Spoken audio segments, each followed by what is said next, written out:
Welcome to the repeaters. इस video हम लोग पढ़ने वाले हैं हमारा पार्ट 4 जो कि है directive principles of state policy, जिसको हिंदी में बोलते हैं राज्य के नीति निर्देशक तत्व। इनसे संबंधित है ये हमारा पार्ट 4 जो कि आर्टिकल 36 से लेके आर्टिकल 51 तक हम लोग इसमें पढ़ेंगे, इसको कंप्लीट करेंगे। इसके बाद एक नया पार्ट होता है स्टार्ट, उसको बोलते हैं पार्ट 4A, जो कि बाद में ऐड किया गया था हमारे संविधान में, इसलिए पार्ट 4A है यहाँ पर। और ये आर्टिकल 51 जो है हमारा, उसके सब क्लॉसेस हैं कई सारे, उसको हम लोग इसमें इस वीडियो हम लोग आगे पढ़ेंगे। अगर हम बात करें इस वीडियो से पहले, हम लोगों ने पार्ट 1 को स्टार्ट किया था, पार्ट 1 हम लोग फिनिश कर चुके हैं हम लोग, जिसमें हम लोगों ने आर्टिकल 4 तक कवर किया था जो कि हमारे जो स्टेट्स थे उनसे संबंधित था। फिर उसके बाद हमारा पार्ट 2 आया। पार्ट 2 में हम लोगों ने मेनली जो सिटीजनशिप है उससे संबंधित हम लोगों ने इसको कवर किया था, और यहाँ पर जो आर्टिकल 11 तक हम लोगों ने इसको कवर किया था। उसके बाद आया था हमारा पार्ट 3, वो था फंडामेंटल राइट से संबंधित। फंडामेंटल राइट को जो हम लोगों ने कवर किया था, वहाँ पर आर्टिकल 35 तक उसको हमने प्रॉपर हम लोग अभी तक फिनिश कर चुके हैं। यहाँ पर जो स्टार्ट होने वाला है वो है आर्टिकल 36 से लेके आर्टिकल 51 तक। सबसे पहले इसमें है कि जो हमारे जो संविधान के जो निर्माता थे, जिन्होंने हमारा संविधान लिखा है, उन्होंने ये डीपीएसपी वो लाए कहाँ से हैं? वो सबसे पहले इस आइडिया को लेके आए हैं आयरिश जो कॉन्स्टिट्यूशन था वहां से, जो कि 1937 में लिख के तैयार हुआ था। देखो 1937 में हमारा जो आयरिश था कॉन्स्टिट्यूशन, उससे हम लोगों ने क्या लिया, डीपीएसपी लिया। लेकिन हमारे संविधान में वो 1937 से पहले भी मौजूद था, लेकिन किसी अन्य फॉर्म में था। वो था हमारे गवर्नमेंट ऑफ जो इंडिया एक्ट था 1935 का, हमने उसको पढ़ा हुआ है। उसमें कुछ बातें जो कि लिखी गई थी इंस्ट्रूमेंट ऑफ इंस्ट्रक्शंस के अंदर, इंस्ट्रूमेंट ऑफ इंस्ट्रक्शंस के अंदर, जो कि एक तरीके की डीपीएसपी ही थी। उन बातों में इंस्ट्रक्शंस दिए रखे थे किसको, सरकार को, कि जब वो कानून बनाएगी सरकार, तो किन इंस्ट्रक्शंस को वो ध्यान में रखते हुए वो कानून को बनाएगी। डीपीएसपी भी वही होता है जिसमें सरकार ध्यान रखेगी अपनी पॉलिसीज को बनाते हुए, कानून को बनाते हुए कि हमको कौन कौन सी बातें ध्यान में रखनी है। ये एफआर के बराबर ही इंपॉर्टेंट है, लेकिन होता क्या है कि ये नॉन जस्टिसेबल है, और जो एफआर हमने जो पार्ट 3 में पढ़े हैं वो थे जस्टिसेबल, जिनके लिए हम लोग, अगर उनका उल्लंघन होता है तो हम लोग सुप्रीम कोर्ट में जा सकते हैं। लेकिन डीपीएसपी का अगर हमारे उल्लंघन होता है तो हम लोग सुप्रीम कोर्ट में नहीं जा सकते। दोनों में अंतर भी होता है। देखो फंडामेंटल जो राइट्स है वो एक तरीके से पॉलिटिकल डेमोक्रेसी के लिए काम करते हैं, और जो हमारे जो directive principles of state policy, मतलब जो डीपीएसपी है, वो हमारे जो सोशल और इकोनॉमिक अगर वेलफेयर करना है उसके लिए हमारे डायरेक्टिव प्रिंसिपल्स काम करते हैं। कैसे काम करेंगे, क्या क्या चीजें इनमें इंक्लूड होती हैं, हम लोग इसको धीमे धीमे करके इसको आगे पढ़ेंगे। देखो सबसे पहले हमारे doctor B R Ambedkar sir थे, उन्होंने इसको कुछ बोला है। क्या बोला है, जो जो प्रिंसिपल्स इसमें लिखे हुए हैं उनको इन्होंने, इन प्रिंसिपल्स को उन्होंने बोला है novel features of the Indian constitution. ठीक है, और बोला कि डायरेक्टिव प्रिंसिपल्स और along with fundamental rights contain the philosophy of the constitution and is the soul of the constitution. लेकिन अगर एग्जाम में आता है कि किसको doctor B R Ambedkar sir ने सोल ऑफ द कॉन्स्टिट्यूशन बोला है, वो है हमारा आर्टिकल 32। आर्टिकल 32 जो कि है था कॉन्स्टिट्यूशनल रेमेडी से संबंधित। उसके बाद एक और थे, इनका नाम है ग्रैनवेल ऑस्टिन। जो ग्रैनवेल ऑस्टिन है, इन्होंने डिस्क्राइब किया है हमारे जो फंडामेंटल राइट है और जो डीपीएसपी है, उनको बोला है कॉन्सेंस ऑफ द कॉन्स्टिट्यूशन, मतलब संविधान की अंतर आत्मा बताया है इन्होंने। यहाँ पे लिखा है संविधान की अंतरात्मा, ये किसने बोला है, ये ग्रैनवेल ऑस्टिन। ठीक है, उसके बाद फीचर्स है हमारे डीपीएसपी के कुछ, ये हम लोग ध्यान में रखेंगे। कौन कौन से फीचर्स हैं, सबसे पहले लिखा है द फ्रेज जो directive principles of state policy है, वो डिनोट करता है ideals that the state should keep in mind while formulating policies and enacting laws. मतलब कि जो इन आदर्शों का दर्शाता है कि राज्य को नीतियों को बनाते समय, जितनी भी नीति बनाएगा कौन, राज्य, राज्य मतलब हुआ यहाँ पर गवर्नमेंट संबंधित। ठीक है, जो गवर्नमेंट है, मतलब कि हम लोग आर्टिकल जब 12 पढ़े थे, आर्टिकल 12 में जो स्टेट है उसकी यहाँ पे डेफिनेशन दी रखी थी, वही सेम डेफिनेशन यहाँ पर 36 आर्टिकल में भी दिया रखा है कि जब राज्य कोई कानून बनाएगा, कोई नीति बनाएगा, तो उस समय बनाते समय और अधिनियम, कुछ अधिनियम करते समय इनको ध्यान में रखेगा। किसको ध्यान में रखेगा, जो डीपीएसपी थी उनको। ठीक है, और ये आर्टिकल जो 36 है उसमें जो स्टेट शब्द है ये पार्ट 4 में है, जाहिर सी बात है। वो सेम मीनिंग है उसका जो पार्ट 3 के पार्ट 3 में हम लोग जब आर्टिकल 12 पढ़े थे, उसमें जो स्टेट का मीनिंग है, वो यहाँ पर सेम मीनिंग है दोनों में। और ये क्या बोलता है यहाँ पर कि therefore it includes legislative and executive organs of the central and state government. यही था वहाँ पर। स्टेट में क्या क्या था, जो सेंट्रल गवर्नमेंट के ऑर्गन्स है वो इंक्लूड होंगे, स्टेट गवर्नमेंट है ऑर्गन्स उसके पूरे इंक्लूड होंगे, जितनी म्यूनिसपैलिटीज वगैरह हैं, लोकल जो बॉडीज होगी वो इंक्लूड होंगी, और अगर कोई कोर्ट्स वगैरह हैं तो वो यहाँ पर, या फिर जो ओएनजीसी वगैरह कोई कंपनी से जो सरकार संबंधित है, वो यहाँ पर सारी में इसमें इंक्लूड होंगी। ठीक है, तो ये आर्टिकल 12 हो गया, और या फिर आर्टिकल 36 हो गया, जो कि पार्ट 4 का पार्ट हो गया। ठीक है, दोनों में स्टेट का मतलब सेम है। अगर हम बात करें डायरेक्टिव प्रिंसिपल्स, लिखा हुआ है यहाँ पर, ये रिजेंबल करता है कैसे, जो इंस्ट्रूमेंट ऑफ इंस्ट्रक्शन हम लोग पढ़ चुके हैं किसमें, गवर्नमेंट ऑफ इंडिया एक्ट 1935 में, दोनों का एक ही है, उसी तरह से ये रिजेंबल उसी तरह दिखता है ये। ठीक है, जो उसका काम वहां पे था, उसका यहाँ पे डायरेक्टिव प्रिंसिपल्स को यहाँ पर पार्ट 4 में जो ऐड किया गया, दोनों का काम सेम है यहाँ पर। उसके बाद डायरेक्टिव प्रिंसिपल जो है हमारे लिखा हुआ है, are non justiciable in nature, मतलब they are not legally enforceable. ठीक है, by courts for their violation, अगर इनका वायलेशन होता है तो कोर्ट्स इनको, मतलब कि ये लीगली इनके लिए हम लोग कोर्ट्स में नहीं जा सकते, क्योंकि ये नॉन जस्टिसेबल नेचर में है। ठीक है, और जो देयरफॉर द गवर्नमेंट, चाहे वो सेंटर की हो, चाहे वो स्टेट की हो, चाहे वो लोकल हो, कैन नॉट बी कंपेल्ड, उनको हम लोग कंपेल नहीं कर सकते कि आप इनको इम्प्लीमेंट करें ही करें। जितनी बातें टीपीएसपी में लिखी हुई हैं उनको हम लोग कंपेल नहीं कर सकते। क्यों? क्योंकि वो नॉन जस्टिसेबल है। कंपेल हम कब कर सकते हैं किसी चीज के लिए, जब हम लोग सुप्रीम कोर्ट या फिर हाई कोर्ट में जा सकें। ठीक है, तभी सब सरकार हमारी बात मानेगी, लेकिन हम उनको ऐसा नहीं कर सकते क्योंकि ये नॉन जस्टिसेबल इन नेचर है, ये ध्यान रखना है।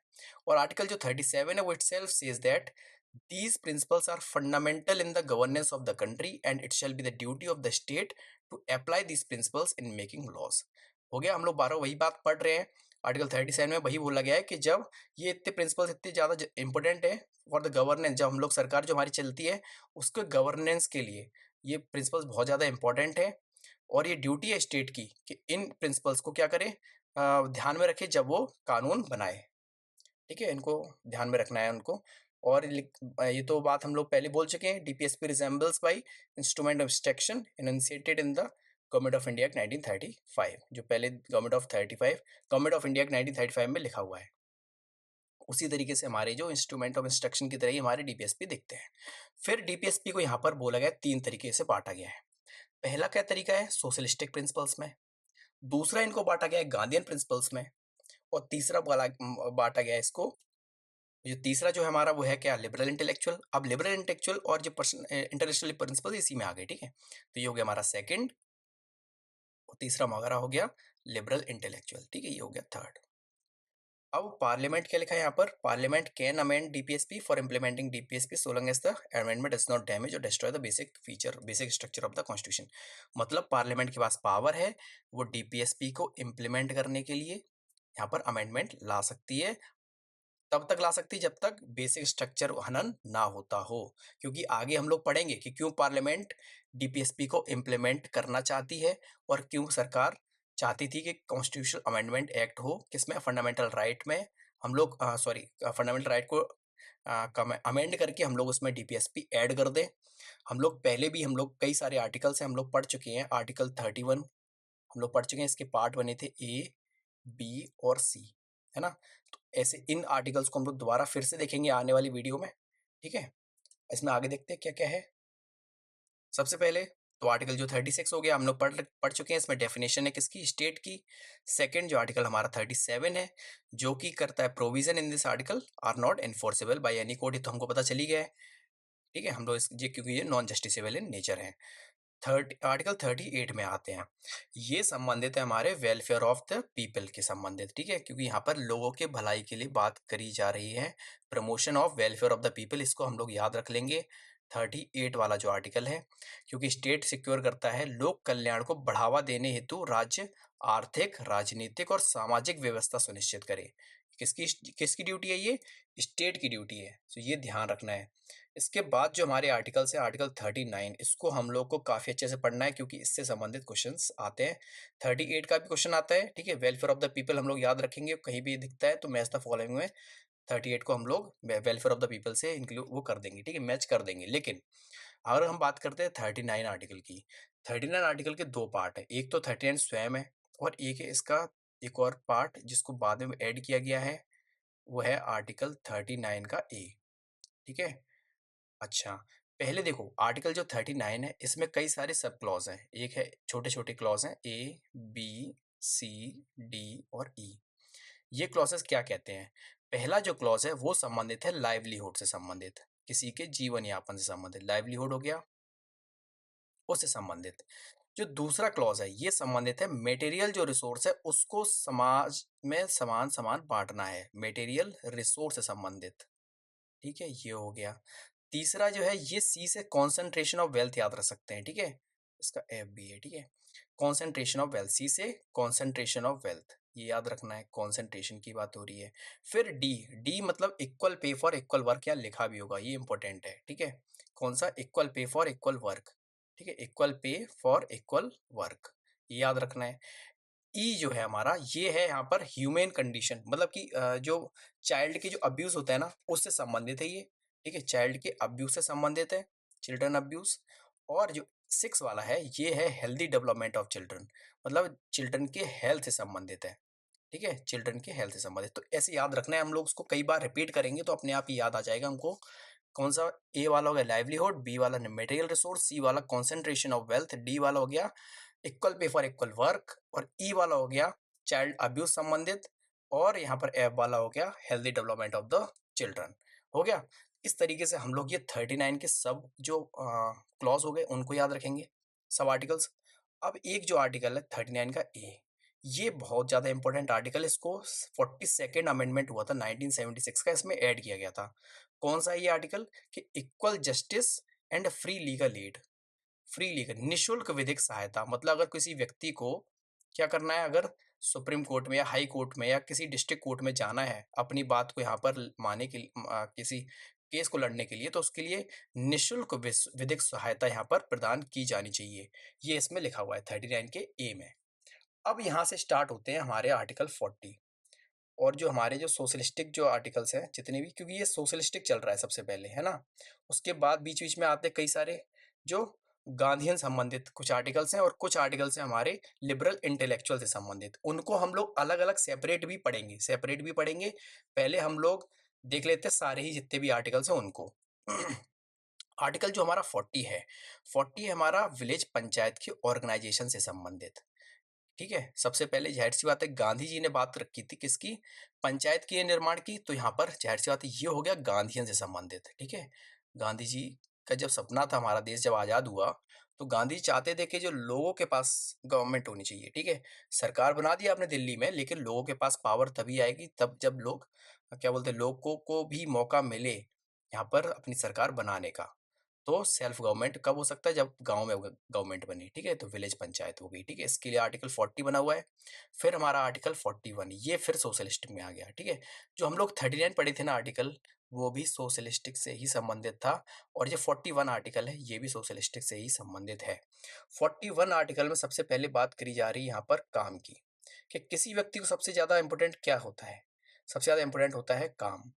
कि उसको काम मिल रहा है कि नहीं मिल रहा है। देखो, state shall make some effective provision for securing the right to work, to education and to public assistance, जैसे मनरेगा इसके अंदर आ गया। सबसे पहले बात रखो आप, काम को याद रखो आप, तो आप याद रखोगे कि 41 जो आर्टिकल है उसमें किसकी बात कर रखी थी यहाँ पर? काम की। किसी व्यक्ति को काम मिलना चाहिए सबसे पहले तो। अब उस व्यक्ति को मान लो काम मिल गया, तो काम मिलने के बाद क्या उसको उसकी अगली डिमांड क्या हो सकती है? देखो 42 के आर्टिकल देखो, 42 आर्टिकल में क्या लिखा है कि provision for just and human condition, मतलब जहाँ काम मिला है वहाँ वो अच्छे से काम कर पा रहा है कि नहीं। तो देखो ह्यूमन कंडीशन में काम करे वो, ठीक है ना? ऐसे ही नहीं कि कहीं भी काम मिल गया उसको, अच्छी तरीके से एक अच्छी जगह, एक सुनियोजित एक अच्छी जगह हो जहाँ पर वो काम करे, प्रॉपर उसको छुट्टी वगैरह मिले, कोई औरत है उसको तो मैटरनिटी लीव भी मिले उसको, ठीक है? ये सब वगैरह हो गया। तो आर्टिकल 42 में हो गया। ये काम के बाद, काम जैसे मिल जाता है उसके बाद हम लोग इसकी बात करते हैं कि जहाँ काम कर रहे हैं वो कैसी जगह है। फिर 43 देखो, 43 में क्या लिखा है कि हम लोग यहाँ पे किस बात की बात कर रहे हैं? अब अगर काम मिल गया तो उसके बाद एक अच्छी स्टैंडर्ड ऑफ लाइफ हो जाएगी, नहीं हो जाएगी? तो देख डिसेंट स्टैंडर्ड ऑफ लाइफ हो गई हमारी, ये याद रखना है। मिनिमम लेबर चार्ज होना चाहिए, मतलब ऐसा नहीं कि कैसे भी काम करवाए जा रहे हैं, मतलब 8 घंटे, 10 घंटे, 12 घंटे, ऐसा नहीं होना चाहिए। एक जितना काम करवा रहे हैं उसका हमको पैसा भी मिलना चाहिए। न्यूनतम श्रम मूल्य की बात हो रही है यहाँ पर। और ये डिसेंट स्टैंडर्ड ऑफ लाइफ बनेगी उससे हमारी। जाहिर सी बात, जब हमारी डिसेंट स्टैंडर्ड हो जाएगा लाइफ का, तो हम लोग क्या करेंगे, जिस कंपनी में काम कर रहे हैं उसमें हमको क्या मिलेगा, एक मौका मिलेगा। किसमें? मैनेजमेंट करने में उस कंपनी को। जो वर्कर्स है ना, उनको क्या करें, in management of industries, industry को मैनेज करने के लिए उन वर्कर्स का भी यहाँ पर योगदान होना चाहिए। ठीक है, भले ही इम्प्लीमेंट नहीं हुआ हो लेकिन फिर भी इंपॉर्टेंट है ये, इसको बाद में ऐड किया गया है 43 के ए में। जो ऐड किए जाते हैं ना बाद में, उनमें सब क्लॉज ऐसे लग जाते हैं, ध्यान रखिएगा। ठीक है, तो याद हो गया। फिर यहाँ पर बात कर रहे हैं 43 के बी की। ये है हमारा कोऑपरेटिव सोसाइटी संबंधित। ये इसमें नहीं आएगा, ये आएगा हमारा गांधीयन प्रिंसिपल है। ठीक है, गांधीयन प्रिंसिपल, जब हम लोग गांधीयन प्रिंसिपल पढ़ेंगे तो उससे संबंधित है ये 43 का जो बी है। उसके बाद हम लोग इसको याद भी रखेंगे कि 97 जो अमेंडमेंट है ना, वो इसमें ऐड किया गया था। खैर अमेंडमेंट हम लोग एक अलग से भी पढ़ेंगे, कौन कौन से आर्टिकल किस अमेंडमेंट के थ्रू जहाँ पर ऐड किए गए हैं। जो 44 है हमारा, ये लिख रखा है uniform civil code. Uniform civil code मतलब कि समान नागरिक संहिता। मतलब जितने भी रिलीजन है हमारे देश में, सबका कानून एक जैसा होना चाहिए। ऐसा नहीं होना चाहिए कि जो मुस्लिम महिला है उनको वो राइट्स नहीं मिल रहे हैं, जो हिंदू या फिर कोई और अन्य धर्म की महिलाएं उनको मिल जा रहे हैं। कानून जो है ना सबके लिए बराबर होना चाहिए। ठीक है, और किसी भी तरीके का शोषण नहीं होना चाहिए, इसीलिए यूनिफॉर्म सिविल कोड की समय समय पर मांग की जाती है। ठीक है, ये याद रखना है। अब हम लोग बात करते हैं आर्टिकल हमारा जो 45 है। ये 45 जो आर्टिकल है ये बाद में ऐड किया गया है। ठीक है, यहाँ पर देखिए क्या लिख रखा है, free and compulsory education and care for all children up to 6 years of age. ठीक है, अब ये 45 जो आर्टिकल है, जब हम बात कर रहे हैं एजुकेशन की, कब तक? 6 साल तक के बच्चे की। ठीक है, 6 साल तक के बच्चे की। ये ऐड नहीं किया गया है, ये ऐड किया गया है एक्चुअली 86 अमेंडमेंट एक्ट 2002 टू में। ठीक है, ये याद रखना है। और कब तक की एज ग्रुप बहुत इंपॉर्टेंट है, क्योंकि क्वेश्चन एज ग्रुप से संबंधित आता है, लोग कंफ्यूज हो जाते हैं और गलत टिक कर देते हैं, तो इसको ध्यान रखना है। 0 से लेकर 6 तक। इसकी एक टेबल हमने पिछली वीडियो में पढ़ा है, तो उस टेबल को आप याद रखेंगे, कौन से उसमें एजुकेशन संबंधित कौन से वर्ग की यहाँ पर, और डीपीएसपी में कौन सी वर्ग की बात कर रखी है, कितने वर्ग की, फंडामेंटल ड्यूटी में कौन से वर्ग की बात कर रखी है, और फंडामेंटल राइट में। क्योंकि फंडामेंटल राइट है जो हमारा, वो 21 जो अमेंडमेंट और आर्टिकल है हमारा ए, उसमें कौन सी मतलब एज की बात कर रखी है, याद रखना है। ठीक है, उसके बाद हमारा आता है 46 आर्टिकल। ये संबंधित है एस सी एस टी जो वर्ग है उसके एजुकेशन और जो इकोनॉमिक जो इंटरेस्ट है उससे संबंधित है ये। क्योंकि ये भी गांधीयन संबंधित है। गांधी जी ही इन लोग के लिए बहुत ज़्यादा काम किए थे। हम लोग को पता है, जो हरिजन सेवक संघ है या फिर जो भी हरिजन संबंधित कई सारे इन्होंने काम किए थे।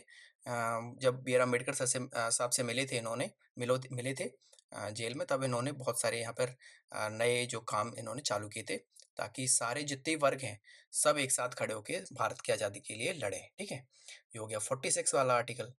अब इसके बाद है हमारा 47 आर्टिकल देखते हैं। 47 आर्टिकल में क्या लिखा है, ये स्टेट की ड्यूटी है, ये हमको क्या बढ़ाना है यहाँ पर, level of nutrition, standard of life and to improve public health. ठीक है, वहाँ पर जो इंटॉक्सिकेटिंग ड्रिंक्स है वो सब बात करने की बात कर रखे हैं। जब इंटॉक्सिकेटिंग ड्रिंक्स ये सब बात करेंगे मतलब, तो यहाँ पर ऐसे हम लोग याद सकते हैं, ये गांधीयन प्रिंसिपल में आएगा। ठीक है, किस में आएगा? गांधीयन प्रिंसिपल में। कैसे याद रखेंगे? देखो, जी फॉर गांधी, और हमको पता है गुजरात भी एक ड्राई स्टेट है जहाँ पर ड्रिंक्स वगैरह अलाउड नहीं है, जहाँ के गांधी जी थे। ठीक है, तो गुजरात के थे वो, और गुजरात से हो गया जी, और फिर गांधी से भी जी। और यहाँ पर क्या है, ड्राई स्टेट है गुजरात, हमको यह पता है। और 47 जो आर्टिकल है हमारा, ये हमारा गांधीयन प्रिंसिपल से संबंधित है। अब आर्टिकल हमारा 48 आ गया। 48 किससे संबंधित है ये? जो हमारे एग्रीकल्चर और जो एनिमल हस्बेंड्री है उससे संबंधित। तो ये हमारा लिबरल इंटेलेक्चुअल, ये हम लोगों ने बाद में इसको, हमारे देश में ये कई सारी बातें हैं जो हम लोग को धीमे धीमे याद रखनी है। ठीक है, ये हो गया एग्रीकल्चर, और जो हमारे जो एनिमल हस्बेंड्री है।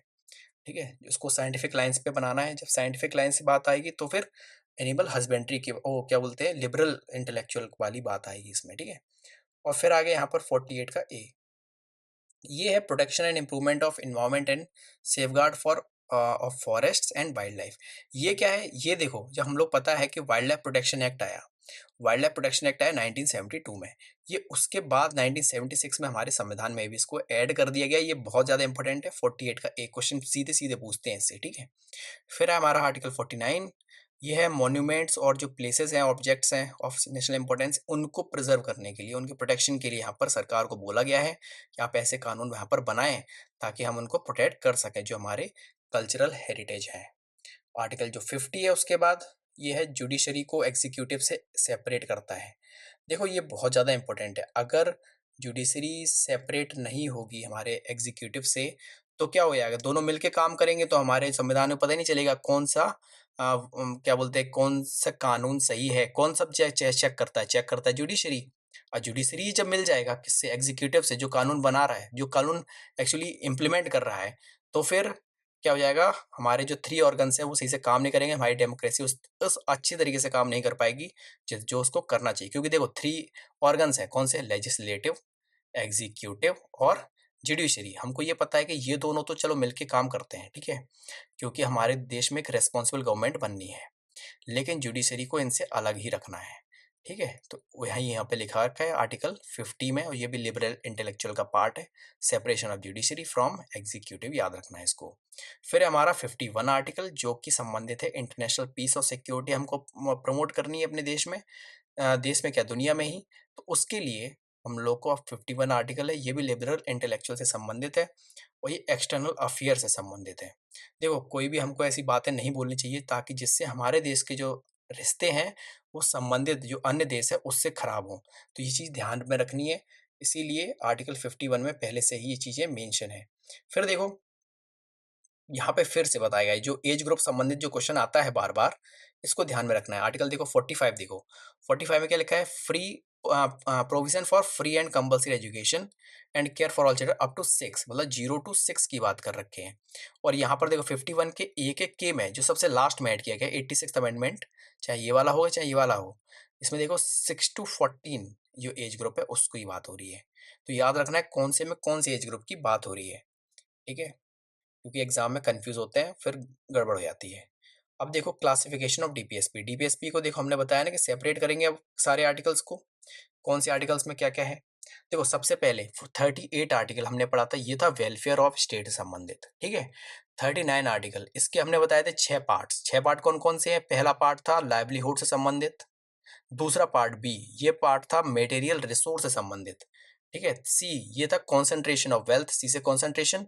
डी था equal pay for equal work, है ना? ई, ये था हमारा चाइल्ड अब्यूज से संबंधित, ठीक है? चाहे वो अगेंस्ट फोर्सेबल, जब हम लोग अब्यूज करते हैं, बच्चों को काम नहीं कराना चाहिए, ये वाला। और एफ था हमारा हेल्थी डेवलपमेंट ऑफ चिल्ड्रन, ठीक है? ये हो गए।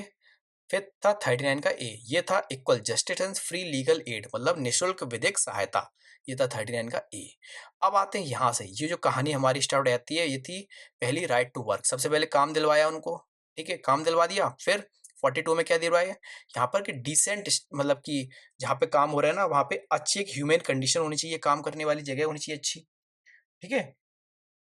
एक क्या बोलते हैं 42 वाले में, ताकि एक मैटरनिटी लीव वगैरह सब मिलनी चाहिए। 43 वाले में एक डिसेंट स्टैंडर्ड ऑफ लाइफ होनी चाहिए, है ना?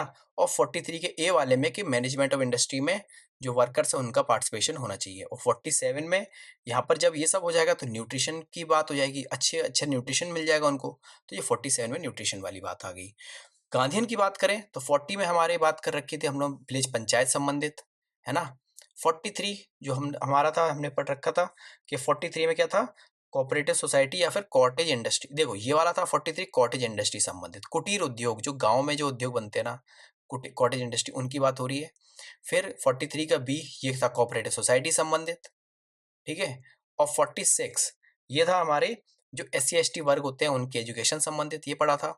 47 ये था हमारे जो बताया था इंटॉक्सिकेटिंग जो ड्रिंक्स होती हैं, जो ड्रिंक्स हमको, मतलब कि जाहिर सी बात किसी को भी ड्रिंक्स और ड्रग्स इन सब से दूर रहना है। ये गांधी जी के वो थे, प्रिंसिपल्स थे, उनको फॉलो करना है। और ये 48 है, ये था हमारा स्लॉटर ऑफ काउ से संबंधित, जिसको हम लोग को पालन करना है सभी को, ठीक है? स्लॉटर ऑफ काउस, ये भी यहाँ पर मेंशन्ड है, ध्यान रखना, स्लॉटर ऑफ काउस, ठीक है? इसीलिए इतने ज़्यादा यहाँ पर गाय को बचाने के लिए आवाज़ उठती है।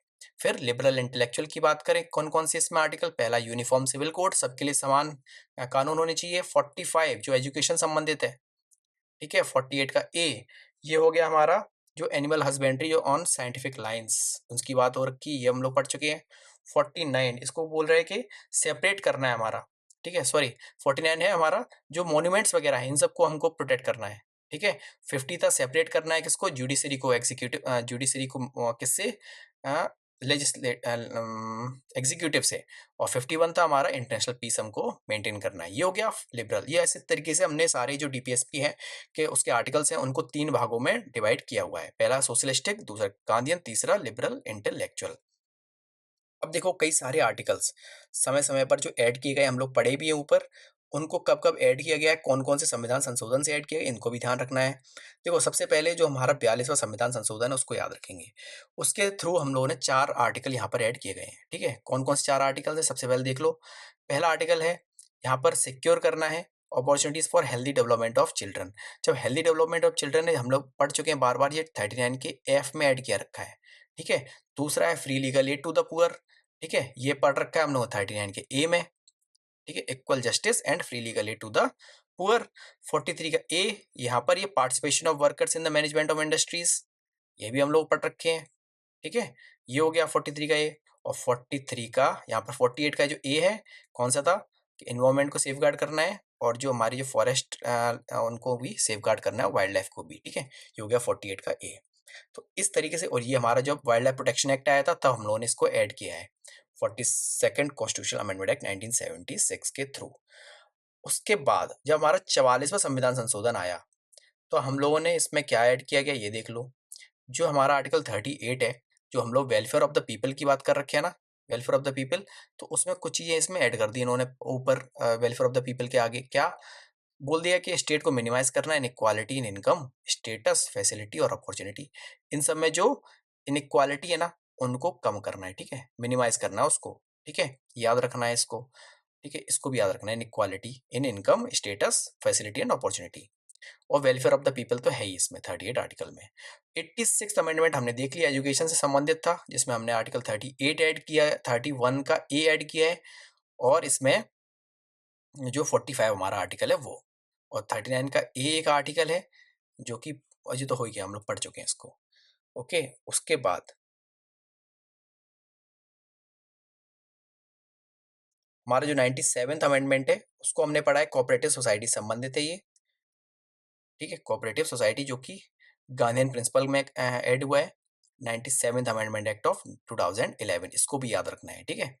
उसके बाद एक क्या है, कॉन्फ्लिक्ट स्टार्ट हुआ है फंडामेंटल राइट और डीपीएसपी संबंधित, तो इसको भी हम लोग याद रखेंगे। अब ये जो कई सारे केसेस हैं एक्चुअली, ठीक है। अब इन केसेस को कैसे याद रखोगे, क्योंकि इसमें केसेस चंपाकाम दोहरी राजन केस, ठीक है, फिर हमारा है IC Golaknath case, IC Golaknath case, और फिर Kesavananda Bharati case, Minerva Mills case. तो इन केसेस को कैसे एक कहानी की तरह हम लोग याद रख सकते हैं, तो मैं इसमें आपको थोड़ा ऐसे हेल्प कर सकता हूँ, ठीक है, क्यों एग्जाम में सीधे सीधे क्वेश्चन आते हैं, क्या क्या आपको ध्यान रखना है ये सब चीज मैं इसमें बताऊंगा, ठीक है। सबसे पहले बात करते हैं चंपाकम दोहरी राजन केस के बारे में। देखो क्या हुआ है, जब हमारा संविधान बनके तैयार हुआ, फंडामेंटल राइट और डीपीएसपी में हमेशा ही एक कलेश चला हुआ है, ठीक है, स्टार्टिंग से ही। कैसे? क्यों? देखो फंडामेंटल राइट है, ये है पॉलिटिकल राइट्स, ठीक है, और जो डीपीएसपी है वो है हमारे इकोनॉमिक और सोशल राइट्स, हमको ये पता है, ठीक है। उसके बाद लेकिन क्या है, जो हमारे नेहरू जी थे हमारे पहले प्रधानमंत्री, उनका मतलब मेनली वो सोशलिस्टिक लीडर थे, सोशलिस्ट लीडर थे, और चाहते थे कि जो डीपीएसपी है ना उसको थोड़ा और पावरफुल बना दिया जाए, ठीक है, पावरफुल बना दिया जाए, क्योंकि ये एक होड़ लगी रहती थी कि फंडामेंटल राइट ज़्यादा इंपॉर्टेंट है कि डीपीएसपी ज़्यादा इंपॉर्टेंट है। तो हुआ क्या कि क्योंकि देखो जो सरकार थी उस समय की वो चाहती थी लोगों का भला ही हो। क्यों? क्योंकि वो कई सारे लैंड रिफॉर्म्स लेके आए, है ना? लैंड सीलिंग से संबंधित कई सारे लॉज़ लेके आए वो। ज़मींदारी को उन्होंने एबॉलिश कर दिया सबसे इम्पोर्टेंट, ठीक है? जब ज़मींदारी को एबॉलिश किया, ठीक है? एजुकेशन संबंधित जो एससी एसटी वर्ग है उनके एजुकेशन संबंधित काम किया उन्होंने। तो जब वो ये सब काम कर रहे थे, तो जो जमींदार थे, अब मान लो जमींदारी जब एबॉलिश करोगे, जमींदार के तुम लैंड लोगे, तो जमींदार कहाँ जाएँगे? जमींदार पहुँच गए सुप्रीम कोर्ट के पास। उन्होंने कहा कि हमारे तो आर्टिकल्स हैं कई सारे, जो 14 है, 15 है, 19 है, 31 है। 31 तो सबसे इम्पोर्टेंट है, राइट टू प्रॉपर्टी।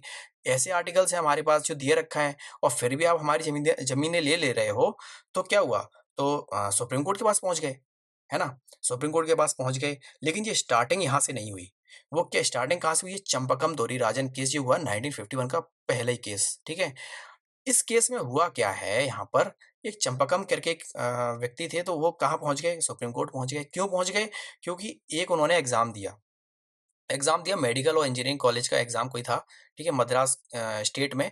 तो मेडिकल कॉलेज में क्या हुआ उनको जितनी सीटें थी, सीटें अब ये थे जनरल कैटेगरी के, लेकिन सीटें उसमें कुछ उन्होंने रिज़र्व कर दी, किसके लिए? जो अदर बैकवर्ड क्लास थे उनके लिए। अब जब अदर बैकवर्ड क्लास के लिए अब सीटें रिज़र्व कर दी तो इनका नंबर ही नहीं लगा। तो ये पहुँच गए कोर्ट के पास, इन्होंने कहा अरे तुमने रिज़र्व कैसे कर दी सीटें? यहाँ तो आर्टिकल 15 में तो बोला गया है कि religion, race, caste, sex, place of birth चाहे कुछ भी हो, उसके थ्रू हम लोग कोई भी यहाँ पर भेदभाव नहीं कर सकते, है ना? ये तो लिख रखा है, सीधी बात है, सुप्रीम कोर्ट हमारे संविधान में लिख रखा है, तो ये चलेगा सुप्रीम कोर्ट। सुप्रीम कोर्ट ने क्या किया कि जब ये गए वहाँ पर, ठीक है? तो वहाँ पर जब इन्होंने दलील दी और फिर एक उन्होंने दलील एक और दी, उन्होंने एक आर्टिकल 29 को भी उन्होंने नहीं बख्शा, उन्होंने कहा कि 29 आर्टिकल में भी लिख रखा है कि रिलीजन, रेस हो या लैंग्वेज भी ऐड कर दिया उन्होंने, कि लैंग्वेज के बेसिस पे भी आप नहीं किसी को भेदभाव कर सकते। तो आपने कैसे यहाँ पर वैकेंसी मतलब कि अलग वर्ग के लिए निकाल दी, वो मेरा क्यों सिलेक्शन नहीं हुआ?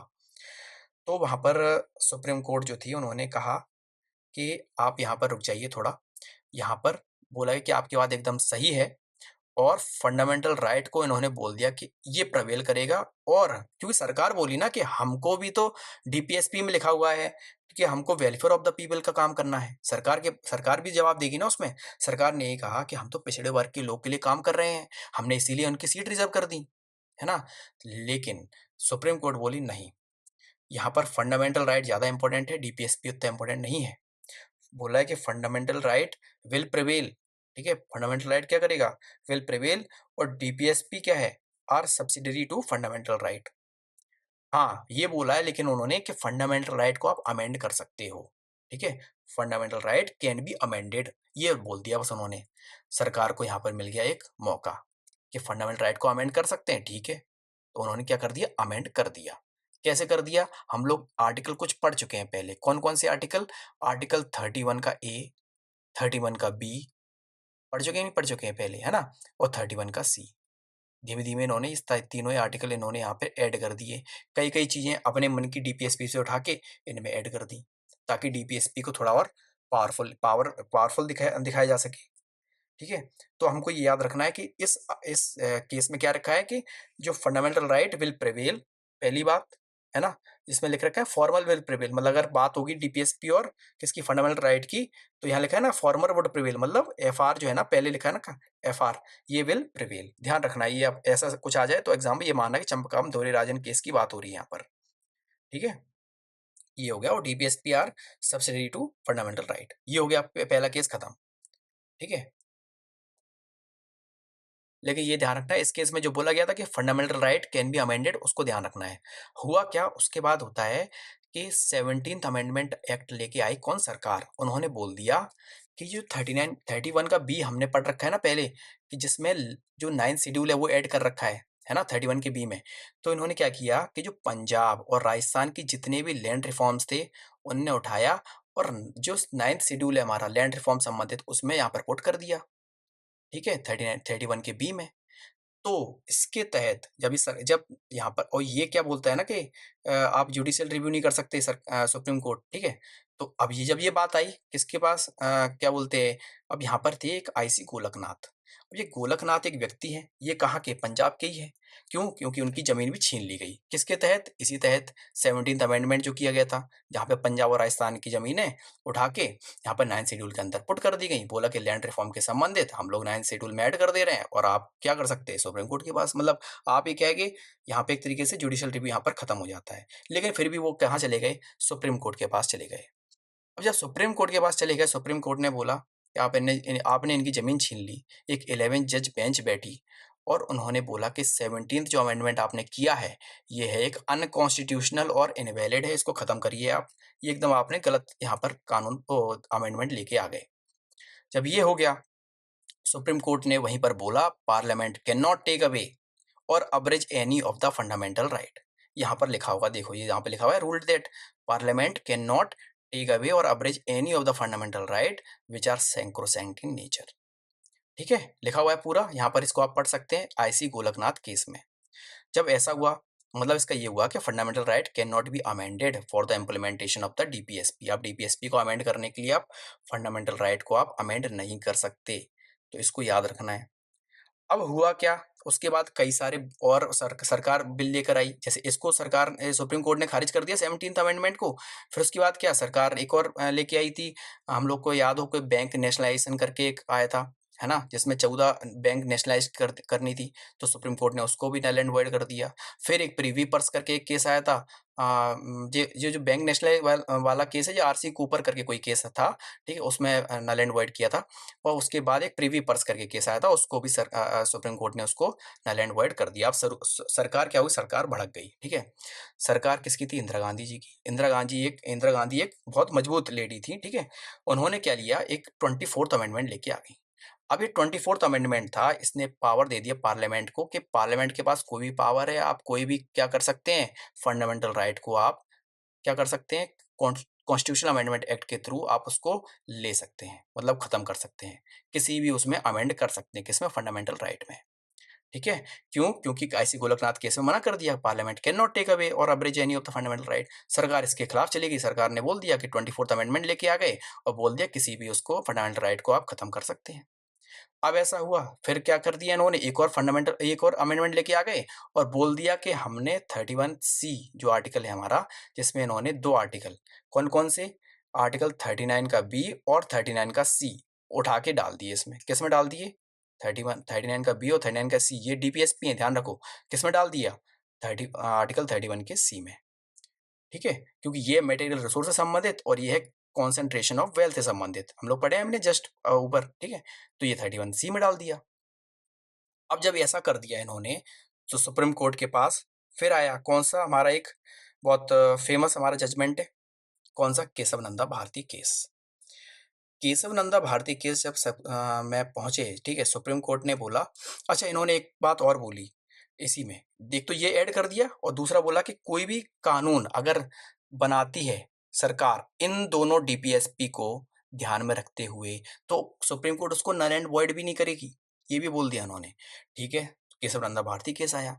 केशव नंदा भारती केस में सुप्रीम कोर्ट ने ये बोल दिया कि आपकी पहली बात चलो हम मान लेते हैं कि आप 39 बी और 39 सी को आप ऐड करके आप 39 31 के सी में आप ऐड करना चाहते हैं, ठीक है, आपकी बात ठीक है, आप कर लो ऐड।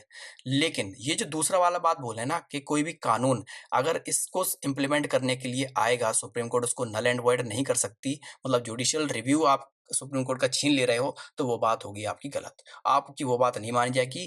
क्यों? क्योंकि judicial review is the basic structure of the constitution. ये बात जब केशव नंदा भारती केस में बोली गई, किसकी, judicial review is the basic structure. क्योंकि देखो केशव नंदा भारती केस एक बहुत ज़्यादा अल्टीमेट केस है और बहुत ज़्यादा इंपॉर्टेंट केस है, कई सारे विभागों में इसका प्रयोग किया गया है सुप्रीम कोर्ट के द्वारा। तो बेसिक स्ट्रक्चर की यहाँ पर डॉक्ट्राइन दी गई थी और जुडिशियल रिव्यू को एक बेसिक स्ट्रक्चर माना गया। हमको पता भी है बेसिक स्ट्रक्चर ये जुडिशियल रिव्यू, ठीक है, नहीं ले सकते ऐसे। लेकिन हुआ क्या, यहाँ पर सरकार फिर से अड़ गई अपनी बात पर और एक 42nd जो अमेंडमेंट आया 1976 में वो लेके आ गई। अब बोला उन्होंने कि जितनी भी डीपीएसपी हैं, सारी डीपीएसपी को आप क्या करना है, ऑल डीपीएसपी से संबंधित अगर कोई भी कानून सरकार बनाती है, तो सुप्रीम कोर्ट उसको नल एंड वॉइड डिक्लेयर नहीं कर सकती। मतलब फिर से जुडिशियल रिव्यू पर उन्होंने क्या कर दिया, प्रहार कर दिया। ठीक है ना? तो डीपीएसपी, लेकिन फिर इसके बाद केस आता है हमारा मिनर्वा मिल्स केस। क्यों ऐसा, देखो सरकार फिर से दोबारा ऐसा क्यों लेके आ गई कि सारी डीपीएसपी की यहाँ पर बात करने लगी, क्यों? क्योंकि सरकार ने, क्योंकि केशवानंद भारती केस में इन्होंने क्या किया, सुप्रीम कोर्ट ने 39 जो बी था ना और 39 सी, इसको यहाँ पर थोड़ा पावर, वो क्या बोलते हैं, इनकी बात मान ली थी सरकार की कि आप इसको आप ऐड कर सकते हैं 31 के सी में। जब ये बात मान ली तो इसको इन्होंने फायदा उठाया और बोले कि अब तो हम सारी डीपीएसपी को ही उठा के हम लोग फंडामेंटल राइट में हम ऐड कर सकते हैं। लेकिन यहाँ पर मिनर्वा मिल्स केस आया, ठीक है? मिनर्वा मिल्स केस यहाँ पे लिख रखा होगा, ठीक है? ये हो गया, उसके बाद नीचे लिख रखा होगा यहाँ पर, ठीक है? चलो मैं यही बता देता हूँ। जो मिनर्वा मिल्स केस है, उसमें बोला गया है कि ये अनकॉन्स्टिट्यूशनल है और इनवैलिड है। सुप्रीम कोर्ट ने इसको अनकॉन्स्टिट्यूशनल इनवैलिड कर दिया और बोला गया कि डीपीएसपी वन्स अगेन उसको एक सबऑर्डिनेट कर दिया, सबऑर्डिनेट टू द एफआर, और बोला है कि दोनों ही क्या है, बेडरॉक ऑफ द कॉन्स्टिट्यूशन। अगर क्वेश्चन आता है ना क्या कि बेडरॉक ऑफ द कॉन्स्टिट्यूशन कहाँ बोला गया है, तो मिनर्वा मिल्स केस में बोला गया है कि जो एफआर और जो डीपीएसपी है, डीपीएसपी दोनों ही बराबर हैं, ठीक है, दोनों बैलेंस मेंटेन होना चाहिए, और ये दोनों क्या है, बेडरॉक ऑफ द कॉन्स्टिट्यूशन है, ये ध्यान रखना है अपन को, ठीक है। लेकिन अगर हम प्रेजेंट सिनेरियो की हम बात करें, तो हम लोग ध्यान रखना है कि एफआर एंजॉय करते हैं आज भी सुप्रीमेसी ओवर डीपीएसपी, ठीक है, और FR can not be amended to implement any DPSP until they are not violating the basic structure of the constitution. ध्यान रखना है, बेसिक स्ट्रक्चर की डॉक्ट्राइन जो दी रखी थी केशवानंद भारती केस में, उसको अब सुप्रीम कोर्ट ने काफी अच्छे से उसका प्रयोग करना शुरू कर दिया, ठीक है। देखो यहाँ पर फंडामेंटल राइट और डीपीएसपी में कई सारे अंतर होते हैं। इन अंतर को हम लोग देख लेते हैं। एक टेबल बनी हुई है। देखो ये थोड़े नेगेटिव में है, क्योंकि ये प्रोहिबिट करते हैं, मना करते हैं स्टेट को कोई भी काम करने से। ये है डीपीएसपी पॉजिटिव सरकार के लिए। क्यों? क्योंकि ये कई सारे इंस्ट्रक्शंस देते हैं कि सरकार को जब कानून बनाने होंगे तो इन सब चीज़ों को ध्यान में रखना है। दूसरा, ये जस्टिसेबल है और ये नॉन जस्टिसेबल है, हम लोग बता चुके हैं बार बार। और इनका पॉलिटिकल डेमोक्रेसी संबंधित है, इनका सोशियो और इकोनॉमिक डेमोक्रेसी संबंधित है। ये लीगल सैंक्शंस है, जाहिर सी बात, और ये मोरल और जो पॉलिटिकल सैंक्शंस होते हैं वो ऐसे हैं। प्रमोट करते हैं, यहाँ पर इंडिविजुअल की बात कर रखी है, क्योंकि फंडामेंटल राइट एक पर्टिकुलर व्यक्ति की और बात हो रही है, यहाँ पर इंडिविजुअलिस्टिक है, और यहाँ पर कम्युनिटी की बात हो रखी है। किसमें? टीपीएसपी में सोशल वेलफेयर की बात करते हैं ना, समाज की बात कर रहे हैं इसमें। और इम्प्लीमेंटेशन में यहाँ पर कोई भी do not require legislation, automatically enforceable है, जाहिर सी बात है। और इनके लिए आपको कानून लाना पड़ेगा, ठीक है, तभी आके ये इन्फोर्सेबल होते हैं, सीधी बात है। Supreme court court must declare a law violating fundamental rights unconstitutional, जाहिर सी बात है। और दूसरा, court can not declare a law violating a fundamental और directive principles sorry as unconstitutional, but may uphold the law made to implement them. मतलब किसी भी लॉ को ऐसे मतलब कि court can not declare a law violating DPSP. हाँ, DPSP को अगर कोई लॉ वायलेट करता है तो कोर्ट उसको डिक्लेयर मतलब कि वायलेट मतलब अनकॉन्स्टिट्यूशनल डिक्लेयर नहीं कर सकती, ये ध्यान रखना है। और but may uphold a law made, हाँ, लेकिन ये बोल सकती है कि कोई कानून आप बना रहे हो तो इम्प्लीमेंट करें इनको बस, ठीक है, ये हो गया। अब यहाँ से स्टार्ट होता है हमारा नया पार्ट, पार्ट 4A, ठीक है? ये पार्ट 4A ये फंडामेंटल ड्यूटी से संबंधित है, इसको हम लोग हिंदी में मौलिक कर्तव्य बोलते हैं। आर्टिकल 51 के ए में आता है ये। ये बहुत ज़्यादा इंपॉर्टेंट है, ठीक है? सीधे-सीधे मैच द फॉलोइंग संबंधित क्वेश्चन आ जाते हैं और हम लोग को पता होनी चाहिए। कुछ-कुछ जो बेसिक जानकारी वो ये है कि हम लोगों ने इसको कहाँ से लिया रखा है? ये लिया रखा है हमने कॉन्स्टिट्यूशन ऑफ द यूएसएसआर, ठीक है? यूएसएसआर के संविधान से लिया रखा है। अब देखो क्या था कि जब यूएसआर मतलब कि ये बात हो रही है सोवियत यूनियन की, ठीक है? सोवियत यूनियन जब वहाँ पे क्रांति हुई थी, तो वहाँ से कुछ-कुछ ये चीज़ें ली रखी थी उन्होंने अपने संविधान में, वहीं से हम लोगों ने अपने-अपने में ऐड कर दिया है, ठीक है? ये पहली बार रिकमेंड किया इसके लिए स्वर्ण सिंह कमेटी बनाई गई थी।